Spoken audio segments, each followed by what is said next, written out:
Right now, a major push in Springfield to keep the Bears in Illinois. Lawmakers unveiling a revamped version of the so-called mega projects or Bears Stadium bill, with some key changes coming down just overnight. Marissa Perlman live with what's in the proposal and what lawmakers have to say about it. Marissa. Well, Marie, for leaders across the state, this bill is about more than just football. The question now is whether there will be enough votes to move the proposal off the House floor.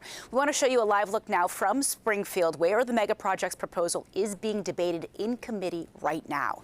Lawmakers have been racing to update this plan as Illinois faces that very real possibility of losing the Chicago Bears to Indiana.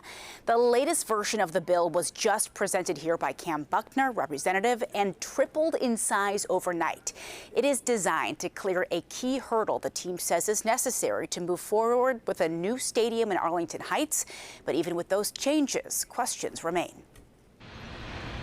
A late-night rewrite is putting new momentum and new scrutiny on Illinois' mega projects bill. The updated proposal tightens the rules on who benefits and how. The bill, sponsored by State Rep Cam Buckner. Obviously, a lot of folks are talking about the Bears in Arlington Heights, but this is bigger than that. This is creating the framework so that we can have development come to our state in cities around the state. At the center of it all, a financing tool known as a pilot or payment in lieu of taxes, which allows the team to negotiate lower and fixed payments. Also, among the biggest changes, data centers won't be eligible for incentives under the program. Also changed, a chunk of the money from pilot will go back to homeowners who live in the area in the form of property tax relief. If we have conversations about certainty in property taxes for corporations, companies, and developers, that we have that same conversation about property tax certainty for everyday Illinoisans who are struggling to make ends meet. Still, there's hesitation, even among party lines, especially in Chicago, where some lawmakers are wary of backing incentives that could help the Bears leave Soldier Field, a stadium taxpayers are still paying off. I mean, when the Bears leave, that's a big void in Chicago. And so we're looking at taking billions of dollars in taxpayers' funds.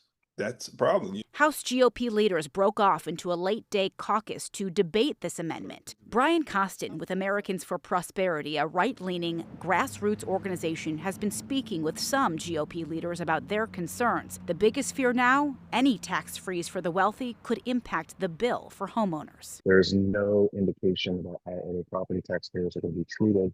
We want to get as much protection in the bill as we possibly can as it moves forward.